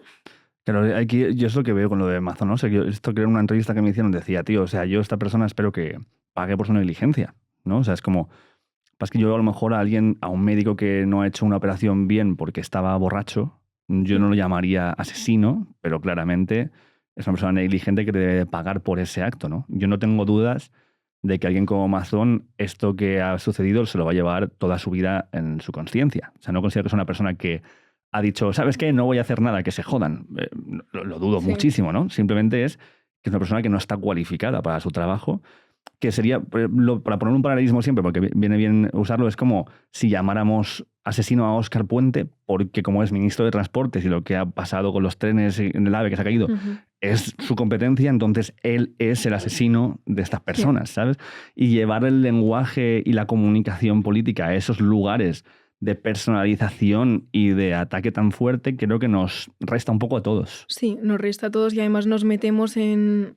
Es que ahora ves, el Congreso de los Diputados, yo trabajaba ahí y tenía que ver todos los plenos y te juro que te dan ganas de darte golpes contra las paredes del nivel del lenguaje. Y la izquierda cae mucho en bajarse al barro como ellos y responderles desde ese punto. Total. Y pecamos muchísimo, porque es que además hay tantos argumentos que puedes utilizar y en casos tan graves como la Dana que no necesitas el insulto. Que eres un ciudadano afectado, coño, ¿cómo no vas a insultar? O sea, es que yo lo haría. Pero yo creo que desde el punto de vista político y de las voces que hablamos de ello con más repercusión tenemos que tener cautela y que, pues eso, que hay tantos argumentos que no necesitamos el insulto, ¿no? Totalmente. Y esto lo hago, o sea, nada de lo que te planteo para que nos cuestionemos nosotros nuestro lugar desacredita o pone en duda las cosas que estás planteando aquí, porque me parece que es muy bueno señalar cuando se está haciendo argumentación falaz para crear un discurso, de crear enemigos, para que todos nos peleemos entre nosotros, que al final el único objetivo que tiene es ganar votos y mantenerse en el poder. Lo que sí que siento es que si estamos hablando de esta parte, es importante ver que eso se puede dar en muchos lugares, incluso en lugares que defienden las cosas que para nosotros son importantes, porque se instrumentaliza a la gente que tenemos una sensación política o una pulsión política o social más fuerte, ¿sabes? Y creo que se nos instrumentaliza mucho. Sí, además yo creo que desde la izquierda ha pasado mucho, sobre todo en el tema de utilizar todos los sentimientos y tratar de, pues eso, desde una perspectiva populista demasiado recurrente, en vez de ofrecer soluciones. Yo creo que de eso se ha pecado muchísimo, ¿no? O sea, con la vivienda podemos hablar de responsabilidades, pero da soluciones también. O sea, y creo que eso es un problema que tiene la izquierda ahora mismo, el tema de las soluciones. Nos centramos muchísimo en el discurso, en las emociones, en la empatía, y me parece que es súper necesario ahora mismo también, intentando también no llevar a más polarización, que es algo en lo que caemos mucho también en el señalamiento del contrario. También es verdad que también hay que decirlo, que el discurso de la ultraderecha le viene bien a muchos partidos políticos, ¿no? Claro. Pedro Sánchez lo utiliza muchísimo. Hombre. Y creo que toda la estrategia que está haciendo en las comunidades autónomas es precisamente para que Vox gane terreno y conseguir a nivel nacional más votos. Entonces se está utilizando, pero yo creo que es que lo que tenemos que hacer es dar soluciones, de verdad. O sea, y más con todo lo que está pasando. Mira, uno de los datos que has dado aquí, que para mí es quizás más controvertido, el que puedo tener más dudas, porque conozco gente que ha sido afectada por esto, es lo de la ocupación. Que claramente la forma en la que se utiliza desde la derecha y la ultraderecha es instrumental, alarmista a un nivel extremo y muy bestia, pero sí que siento que en respuesta a esto, como desde la izquierda se minimiza muchísimo, la gente que se ve afectada por eso personalmente dice, coño, pero esta gente no me está dando ninguna solución, voy a escuchar al que me está diciendo que esto es que se acaba el mundo, que a lo mejor este me da una solución. Sí, creo que en el libro intento hablar de que la ocupación no existe, como nos la intentan plantear. Sí que existe, pero el problema que hay no es un problema de regularización legislativa, sino un problema de saturación de la justicia. Que eso vemos que está ocurriendo no solo en la ocupación, sino en cualquier caso. En España tenemos un grave problema que no soy experta tampoco en este ámbito judicial, pero no sé por qué en España tarda tanto la justicia, porque además es cierto que se han tomado medidas, ha salido una nueva ley para tratar de dar más refuerzos, pero es verdad que en comparación con otros países se tarda muchísimo. Y aquí faltan recursos públicos. Hay que dar más recursos a la justicia para que si tú tienes una ocupación se resuelva rápido. Porque a veces lo que vimos es que el problema es del tiempo. Del tiempo más judicial que policial. Y no es un problema tanto de regularización, sino de saturación de la justicia en algunos casos. Lo que pasa es que es un tema muy complicado por todo lo que involucra ahora con el tema de los alquileres, del precio de la vivienda, porque a veces si te encuentras con casos de inquiocupas, que este término me parece horrible, que al final son familias que no pueden pagar el alquiler. Yo entiendo que habrá casos en los que detrás de ese alquiler haya una persona normal, pero también tenemos que entender que por delante creo que están los derechos humanos, ¿no? Más que los derechos patrimoniales. Y o sea, aquí lo que hay que resolver es el problema de la vivienda para que todo el mundo pueda pagarse el alquiler. O no sé, pues yo es que soy partidaria de no considerar la vivienda como un bien de mercado, pero bueno, si vamos a considerarlo como un bien de mercado habrá que tomar medidas dentro de este contexto y que la gente pueda pagarse los alquileres y no haya nadie afectado, ¿no? Es que es un tema súper complejo, pero es cierto que la izquierda también a veces peca de resumirlo demasiado, ¿no? Como no hay ocupación, punto. Sí, o sea, o de usar datos, pero datos que minimizan en este caso, ¿no? O sea, es porque yo lo veo, por ejemplo, en el caso y a mí sí me molesta porque es el hecho de decir, tío, si es un síntoma más de un problema, entonces si tú tienes una enfermedad y un síntoma no lo das por válido, entonces no estás haciendo un análisis completo del problema para poder solucionarlo, ¿no? Y aquí cuando se habla por porcentajes. Y entonces te dicen, vale, es el 0,0026% de las viviendas están ocupadas, ¿no? Y dices, pero son 17.000 o 16.000, han ido subiendo, ¿no? Entonces me hace a mí entender que te la suda o que quieres mirar para otro lado, o como por ejemplo Ione Belarra sale diciendo que esto es una cuestión solamente de fondos buitre, que sí, pero cuando hay trabajadores, que yo qué sé, es que a mí me pasa una colega, ¿no? Que se está ahorrando un huevo, se compra la casa y cuando va a mudarse le han ocupado la casa y entonces está pagando un alquiler, la hipoteca de la casa, se va a quedar sin dinero y no sabe qué hacer y no encuentra respuestas y lo que veo cuando habla con gente de lo que ella simpatiza es en plan de, no, eso es mentira. Es como, coño, tío, pero entonces, ¿qué pasa? Creo que aunque haya solo un caso, en todo el país deberíamos de tratar de resolverlo, ¿no? Es cierto que, claro, es que luego lo pones en comparación con el tema social tan horrible que tenemos con la vivienda y dices, bueno, pues vale, pero yo creo que también es algo que tenemos que afrontar y pues sobre todo eso, reforzarle el sistema judicial, que es donde cae el problema, ¿no? Porque Es cierto que ocurren casos como este, también es cierto que la mayoría de ocupación, pues al final es en casas vacías, que es que luego ni se denuncian, eso ¿no? también pasa, sí. Entonces eso conlleva que a veces pues estos casos directamente pues no se les dé importancia o no se les cuente, pero yo creo que hay que hacerlo, ¿no? Es que tenemos que estar con todas las personas y que se pueden dar casos así, y aunque sea solo uno, pues habrá que resolverlo, que para eso está la política, ¿no? Yo creo que hay que contemplar todos los aspectos y que por decir una cosa no quita la otra. Eso Es que totalmente. caemos a veces vale, existe el caso este de tu amiga, no significa que no haya gente lucrándose de la vivienda y que podamos seguir hablando de ello y que haya un problema con la vivienda y hablemos de este caso también y tratemos de resolverlo de alguna manera, ¿no? Por supuesto que no, claro. Porque además el problema que puede tener nos afecta a todos. O sea, si al final estamos hablando de un sistema jurídico que no está consiguiendo funcionar bien, de que se tarda mucho, es que nos afecta a todos, aunque no sea en tema de ocupación, nos puede afectar, es que te quieres divorciar, igual tardas 3 años en divorciarte. Entonces, pues temas más banales nos afecta a todos, entonces se puede hablar de todo, ese es un problema en el que caemos mucho de... Sí. También lo entiendo, desde la política que debe ser muy complicado, pues señalar esto y al mismo tiempo no poner, como que siento que igual piensan que les quitan importancia a las personas que están afectadas por la vivienda y que son tantas, ¿no? Sí, es como igual que jode cuando ves a una persona que es simpatizante del PP de toda la vida quejándose o señalando muy fuertemente la corrupción en el PSOE y dices, pero cabrón, ¿no? O sea, pero claro, no puedes decir, pero es que vosotros también, sino en plan de sí. O sea, y yo ya últimamente en el punto en el que cuando se plantea en plan de tienes todas razones, eso está mal y es una putada que pase. Y también creo que es más putada cuando pasa dentro de alguien que se supone que defiende los intereses que te interesan, con los que tú simpatizas más. Claro. Pero decir y tú más, o y tú también, o mira y tú, como que simplifica y esteriliza bastante el sí, además debate, ahora estamos mucho en ese punto, ¿no? Del y tú más. Es que es muy difícil, y más con el bipartidismo, ¿no? Porque se podrían tirar con el y tú más toda la vida con el y tú más, ¿no? Sí. Yo creo que ahí también el resto de partidos deberían de sacar un poco la cabeza y ofrecer otros discursos, porque de PP y PSOE tampoco espero mucha más cosa que el y tú más. Es que, ¿qué van a decir? Claro. Es que, vale, los dos estamos siendo investigados por corrupción, pues bueno, yo creo que el discurso, también les vendría bien tener otro discurso que el y tú más, la verdad. Yo cuando hablo, y por lo que te preguntaba antes, cuando hablo o pienso en la radicalización de la izquierda o en la extrema izquierda, porque a mí igual que puntos liberales no me gustan, ¿no? Como lo de la vivienda como el bien de mercado. Exacto, un bien de mercado, que lo he hablado con colegas míos, liberalísimos, en plan de, tío, yo no lo puedo llegar a entender. A mí me cuesta mucho llegar a verlo de esta manera, porque es como si hicieran lo mismo con el agua, que ya hay lugares donde se hacen, que están, ¿no? En Andalucía, etcétera, como que sabemos que existe esto.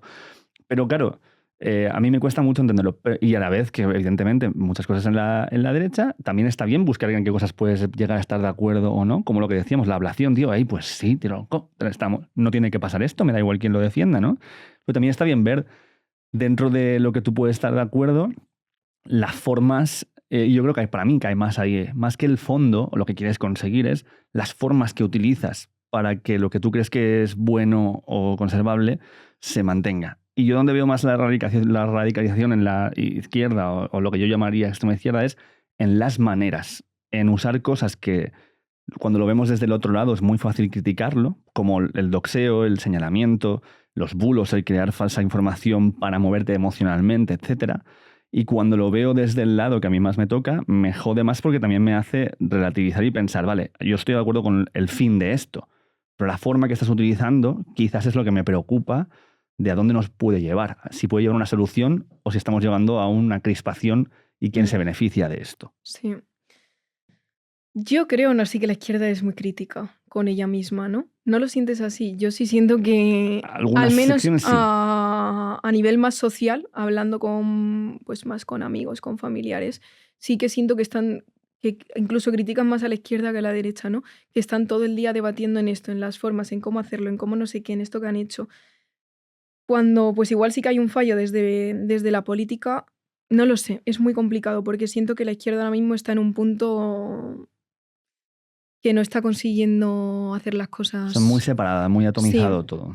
Sí, entre muy separada también puede ser que pues no les vamos a quitar responsabilidad en todo esto que dices, pero yo creo que tampoco quiero caer en ser equidistante con lo que está pasando, ¿no? O sea, me parece que el foco ahora mismo, no sé si es porque, claro, yo estoy todo el día estudiando eso, entonces estoy todo el día metida, pero no, yo creo que sí, o sea, es lo que estamos viendo a nivel mundial, que tenemos un problema muy grave con la ultraderecha y que las formas que están utilizando son mucho más contundentes y tienen muchísimo más poder que la que puede utilizar cualquier izquierda, ¿no? Que a veces la izquierda peca también de utilizar esos métodos o las formas, pero no creo que sean en el mismo sentido. Claro, por ejemplo, te pongo un ejemplo quiero saber qué piensas al respecto de esto, ¿sí? Aparte de, bueno, hace poco mataron a un chaval en Francia, ¿no? En una manifestación, un chaval de ultraderecha, Sí, que lo mató un grupo de izquierda sí, sí, sí. reaccionaria, antifascista, lo que sea. Y también aquí en España pasó cuando fue Vito Quiles a las universidades, que hubo un periodista del Español que no lo mataron, pero porque acabó corriendo y le pegaron Ya. una tremenda paliza, ¿no? Esto pasa en un contexto en el que también pasa lo del asesinato de Charlie Kirk, y noto como cierto relativismo a cosas que denunciaríamos muy abiertamente si pasara alguien que tiene las ideas que consideramos que son negativas, pero cuando Ujú, matan o apalizan a alguien que crees sí, que está apoyando a alguien, no digo que sí, hay gente ya que está muy en un lugar sí, oscurísimo que lo celebra. ¡Vamos! Un facha muerto, ¿no? Que es como, eso ya es, vale, vete a la sí, sí, mierda. sí.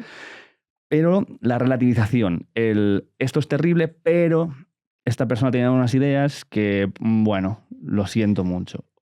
¿Sabes? A Esta ver, parte a mí yo me por un preocupa. lado veo que es una actitud superhumana y que todos podemos caer en eso porque me parece algo más que político, muy humano. Pero yo no siento que sea tan así, ¿eh? O sea, yo cuando he visto, pues, por ejemplo, lo que ha pasado en Francia o incluso lo de Vito Quiles, vi a muchísimos referentes, incluso de izquierda, condenando esa situación y Sí, sí. llamando a no caer en eso. Es cierto que luego pues te encuentras, en redes sociales te encuentras de todo, ¿no? Y por supuesto que hay gente celebrándolo y eso es caer en lo mismo y ser exactamente lo mismo que ellos, ¿no? Que Claro. me parece que no estás aportando nada y al contrario, estás cayendo en darles más poder a ellos a través de esas actitudes. Sí, lo mismo. Pero yo sí que, no sé, igual no soy objetiva, pero sí que siento que hay una condena hacia todos estos actos de la misma manera que al contrario. O sea, ¿cómo crees que hay condena desde lugares más moderados o más dialogantes o democráticos en la izquierda que hacia estos actos que se hacen desde personas de una izquierda a lo mejor más radicalizada, que puede haber desde sectores de la derecha más moderados a cosas que se hace desde la extrema Sí, derecha sí, que se condenan también? eso total y absolutamente. Y lo que te decía, que creo que tenemos un problema con la derecha en ese aspecto. Pero yo sí que, no sé, yo lo siento así. Sí que siento que hay una condena por parte de la izquierda cuando ocurren estas cosas. Lo que pasa es que por el momento en el que estamos viviendo tampoco quiero ir de víctimas, pero lo que está pasando es que estamos viendo más odio hacia el lado de la izquierda, ¿no? Y que la izquierda tiene que convivir cada día con ello y la ultraderecha no siento que esté en ese punto.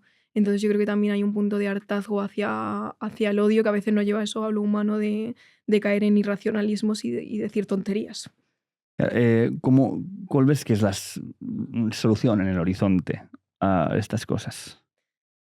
Ahora mismo estoy en un punto que no sé dónde está la solución. Me encuentro un poco desesperada al mismo tiempo que quiero movilizar la desesperanza en rabia para poder hacer algo. Me gustaría que la gente hiciera lo mismo, ¿no? Que creo que ahora esa rabia que sentimos hacia la política y hacia el auge de la ultraderecha la movilicemos de alguna manera para combatirlo. También creo que, como decía, estamos en un punto en el cual es democracia o antidemocracia y creo que deberíamos de unirnos todos por la democracia, porque si no vamos a llegar a puntos muy oscuros. Entonces, para mí creo que la unión y la movilización es importante ahora como solución, ¿no? Pero creo que no es, al menos por ahora, no sé si puede ser que estemos progresando, pero no sé si estamos ahí.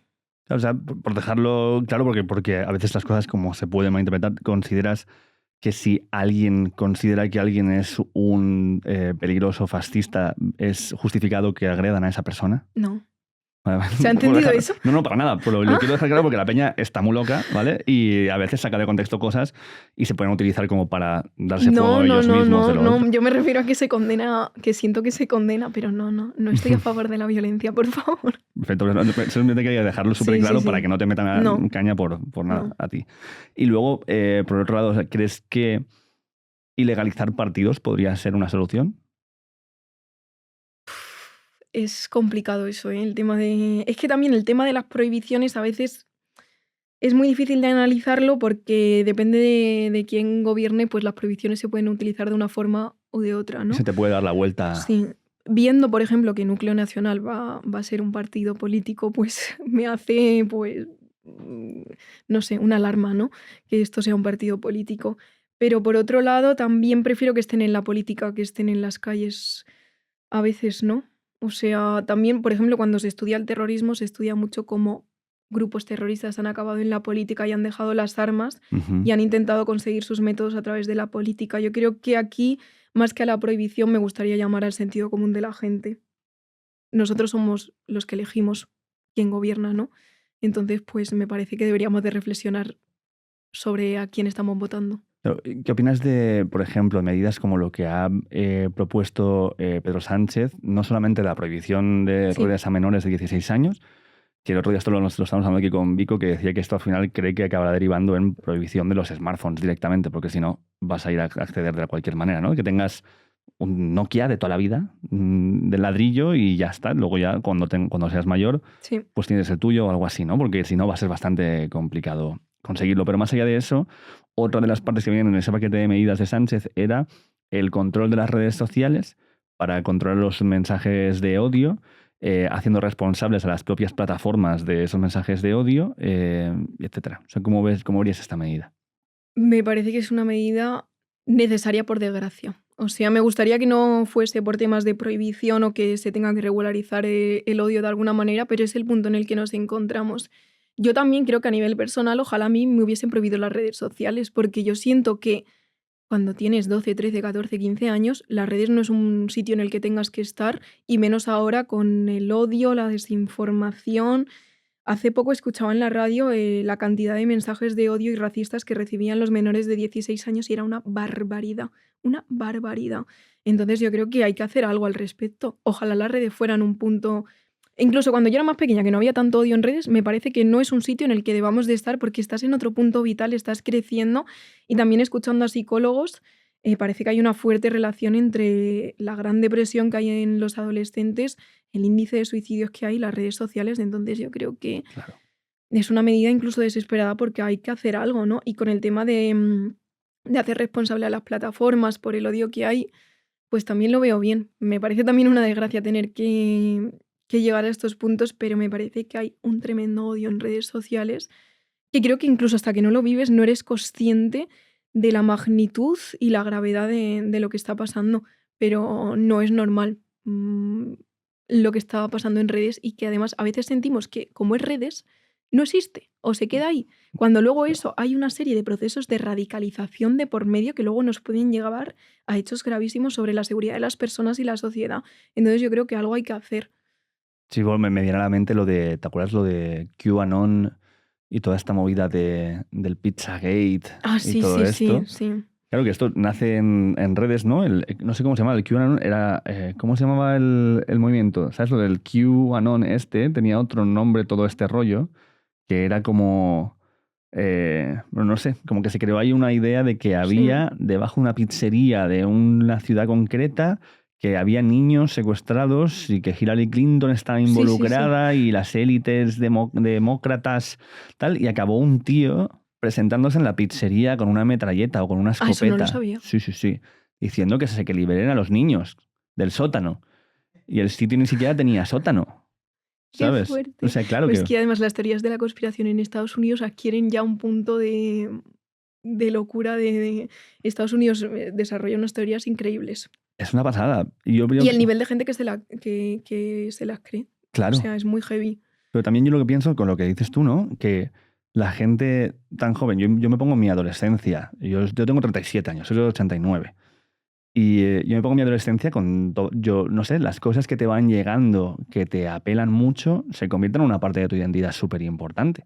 O Sí. sea, yo era Che Guevara a muerte. Tenía esto y tenía todas las cosas y las camisetas y todo el rollo tal y cual.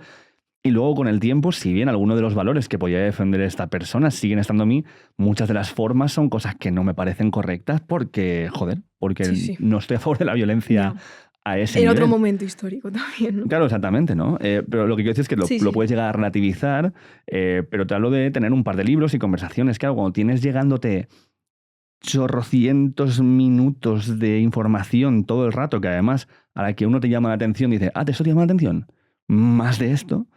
Claro, tú estás en un momento donde tampoco tienes una capacidad crítica tan desarrollada como Claro. para poder filtrar el grano de la paja. Sí, o sea, creo que las redes ahora no son un entorno seguro y menos cultural para absolutamente nadie, pero muchísimo menos para los menores de edad, ¿no? O sea, yo tengo 25, tenía redes sociales, pero es cierto que no eran las redes que hay ahora, ¿no? No Ujú, tenían la magnitud, teníamos pues el Tumblr este y eso, me colgaba una bandera de Estados Unidos en el cuarto porque era muy bonita, ujú, pero ahora la cantidad política que hay en redes sociales y la cantidad de información, pero de desinformación, y además eso del algoritmo, de que te lleva unas cámaras de eco, o sea, creo que no es un entorno seguro para absolutamente nadie, pero menos cuando estás creciendo, ¿no? Que tienes tanto cacao mental, tantas ideas, me parece que deberían ser otros espacios en los que aprendas, ¿no? ujú, También yo creo que esta medida debe ir de la mano del tema educativo, fundamental, ujú. porque si no, ahí nos perdemos.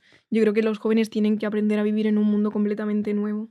Yo que decías esta medida de que se puede dar la vuelta, una de mis preocupaciones con lo del control del odio en las redes es si llega otro partido que considera odio otra cosa, Mm, si puede esto convertirse en el fin de la libertad de, no, yo no lo digo de pensamiento, pero sí sí, de expresión o de prensa, porque depende del partido que esté, va a ser odio una cosa u otra si no somos capaces de definir lo que es mensaje de odio de una forma más o menos ya. genérica, ¿no?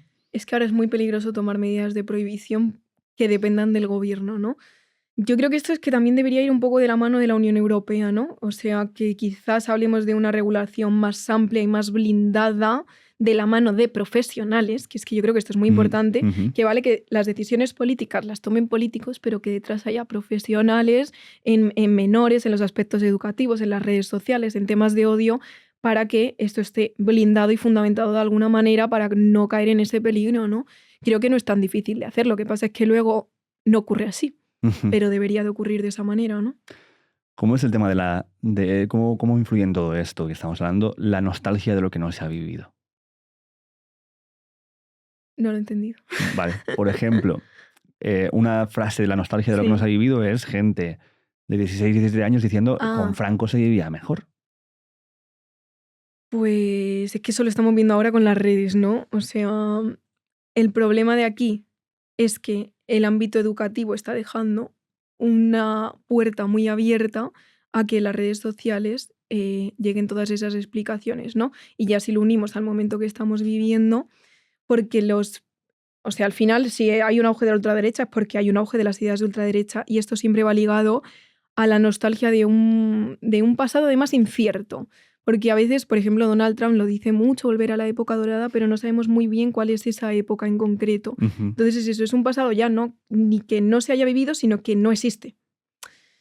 Y está calando muchísimo, especialmente en gente joven, supongo que porque es todavía más difícil comprender lo que pasó y más teniendo esa laguna educativa de que no se estudia el franquismo en España. O sea, yo me acuerdo que estudié un tema corriendo en segundo de bachillerato. Si llegas a segundo de bachillerato porque te toca ya selectividad y no te da tiempo, es como el tema ese que queda para el final, que lo ves en 5 ujú. minutos con suerte, pues eso es el franquismo. Entonces es muy fácil que en estas ideas reaccionarias cale muchísimo la idea de un pasado mejor y más con toda la crisis que estamos viviendo, porque eso se utiliza también como, bueno, pues ahora no tenemos vivienda, pero con el franquismo sí que teníamos. O Ujú. sea, todas estas ideas de ahora no encontráis trabajo, pero en el franquismo sí que había trabajo. Entonces se utiliza mucho pues esas crisis de llevarlas a un momento en el que todo era mejor. Y es muy fácil, además, si en el ámbito educativo no hacemos nada, que creo que ahí es donde está la cuestión en que tenemos que hacer algo. Yo creo que en esto vas a estar de acuerdo conmigo en el planteamiento que yo tengo, lo hablo con colegas de historia en los colegios, ¿no? Que es hacia atrás. Total, total. Es que he estudiado 15 millones de veces el Paleolítico. Claro, O sea, vámonos. con respecto al Paleolítico, yo creo que no hace falta que nos tiremos toda nuestra etapa educativa estudiando fases de la historia que apenas han repercutido Ujú. en lo que está pasando ahora, en lo social y en lo político, y que vayamos hacia atrás. Pero con todo, o sea, es que Me preocupa hablar con gente joven y que no sepan que se acaban de enterar de lo que es Palestina. O gente joven que piensa que el 11M fue ETA, o gente joven que piensa que el franquismo fue maravilloso y que fue una etapa más de la democracia. Ujú. O sea, me preocupa muchísimo, pero no es culpa suya, es que no lo han estudiado. Claro. O sea, yo creo que los que sabemos de estas cosas es porque hemos tenido el afán de leer fuera, de escuchar a expertos fuera, no dentro de las aulas.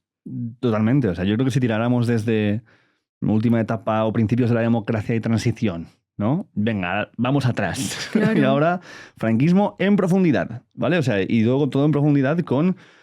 Y aquí me cuesta mucho decir esta expresión refiriéndome al franquismo, pero bueno, con sus luces y sombras, que son muchas más sombras, ¿no? Que luces. Pero luego vayámonos a la República con sus luces y sombras, que también tienen muchas sombras en muchos lugares y que no hace falta sacralizar una parte de la historia para condenar a otra, que podemos condenar todas las cosas malas que han pasado desde todos los bandos del mundo y tener un pensamiento crítico y objetivo. Y luego ya nos vamos más para atrás y nos vamos a Primo de Rivera, y nos vamos a la dicta blanda y nos vamos a tal. Y ya vas viendo la historia de España un poco, pero desde lo que más te afecta a día de hoy hasta cómo ha llegado a construirse, porque si no vamos a estar en esta polarización de tú eres una mierda, sin ver cómo podemos construir soluciones que en realidad nos repercuten a todos. Es que igual no le hemos dado suficiente importancia a la historia en ningún momento, ¿no? Y quizás Bueno, a mí también esto me cuestiona mucho, porque por ejemplo en Alemania se estudia muchísimo el nazismo. Claro. Y tú vas a los campos de concentración y siempre ves a chavales de 5 años. Obvio. O sea que te quedas un poco tieso. Y aún así está surgiendo lo mismo que aquí. O sea, también es verdad que creo que la frase esta de quien no conoce su historia está condenado a repetirla es mentira. Pero es que también si tuviéramos la visión de que hubo juicios que aquí no se han tenido. Exacto. ¿Entiendes? Y que no va, ya está, no se pueden hacer. No.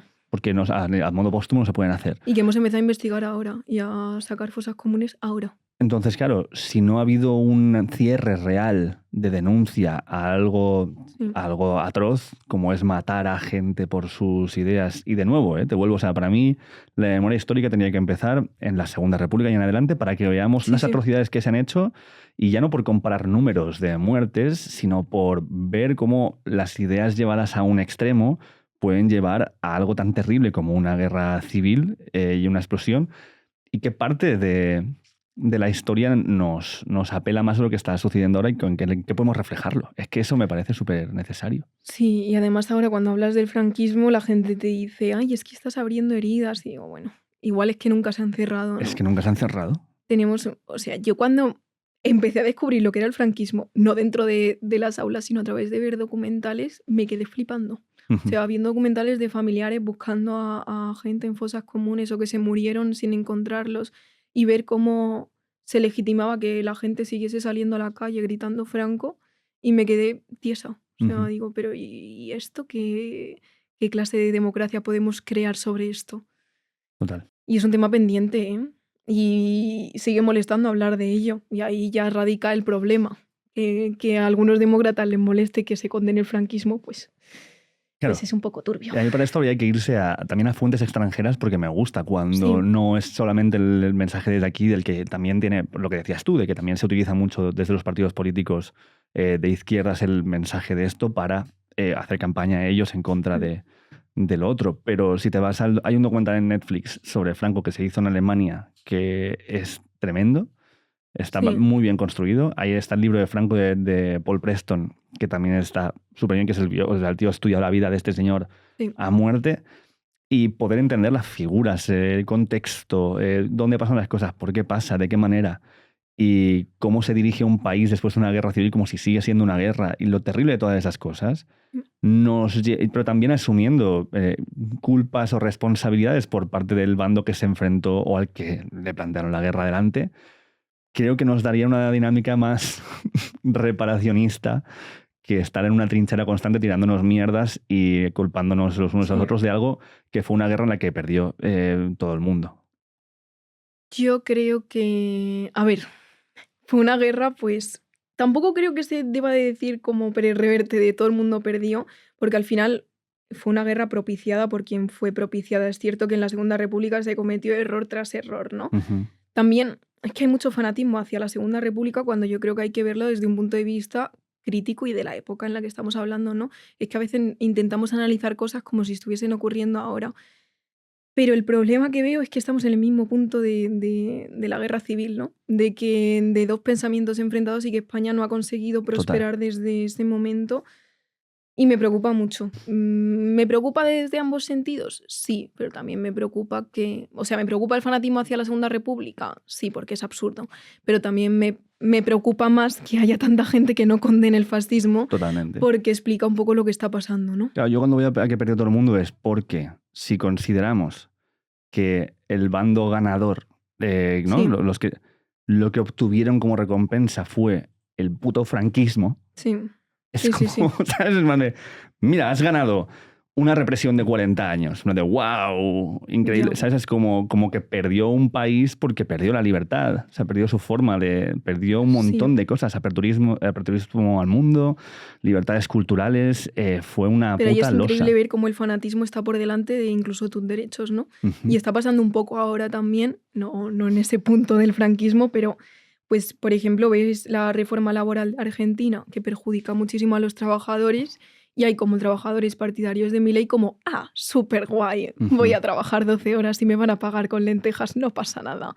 Es como el fanatismo puede estar, o incluso el odio hacia esos colectivos señalados está por encima incluso de tu libertad de verdad, o sea, de lo que consideramos libertad, que ahora libertad tiene muchos términos, pero es increíble cómo funciona todo esto. Sí, o sea, claramente en sistemas más opresivos, represivos, siempre hay gente que se beneficia, pero es una minoría que luego es la que, bueno, tenemos a gente todavía en cúpulas de medios de comunicación que son familias de... Sí. Tenemos gente en grandes empresas que son familiares en el Congreso, ¿no? O sea, claro, tenemos, o sea, que eso sigue existiendo, pero es un porcentaje tan pequeño el que se beneficia directamente de que haya existido este régimen, que ahí voy, por eso quería marcarlo bien, ahí voy cuando digo que perdimos todos, porque creo que el país en general perdió muchísimo a costa del beneficio de muy poquita gente. Y además consecuencias que seguimos viviendo a día de hoy, ¿no? Que mientras Europa estaba hablando de derechos humanos, industrializando sus países, nosotros estábamos aquí como con piedras, o sea, que es algo que nos sigue repercutiendo, lo vemos ahí como el sector económico de España depende muchísimo del turismo y no está tan industrializado como otros países, ¿no? Eso también tiene 40 años en los que estuvimos parados.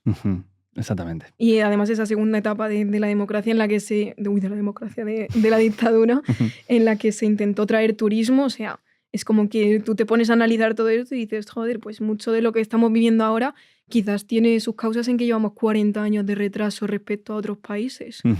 Totalmente. Me acuerdo, oye, me quedaría ahí contigo hablando mucho más rato de estas cosas, pero me has dicho que tenías que pirarte ahora. Entonces, oye, muchísimas gracias, Adriana, por venir hoy aquí.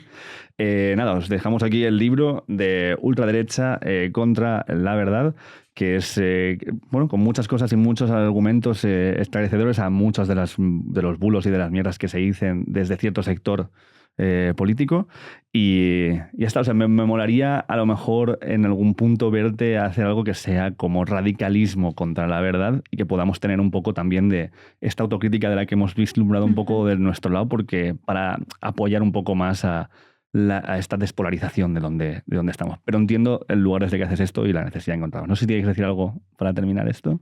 Pues nada, que yo creo que ahora mismo lo que dices, en el momento en el que estamos, yo creo que este libro es necesario para cualquier demócrata. O sea, ya no este libro, sino los datos que hay dentro, no hace falta que te compres el libro, sino entender lo que está pasando, creo que es necesario para cualquier demócrata, de izquierdas o de derechas, y creo que ya puede contribuir a eso de acabar con la polarización o auge del fascismo también. Creo que hay que considerarlo como tal. Así que nada, muchísimas gracias. Muchísimas gracias. Os dejamos por aquí abajo redes y todo para que podáis seguir a Adriana pues eso, en los lugares allá donde quedan las cosas. Y nos vemos en otras. Por supuesto, dejar por aquí abajo en comentarios todo lo que queráis hablar y nos vemos en otra ocasión. Hasta luego, gente.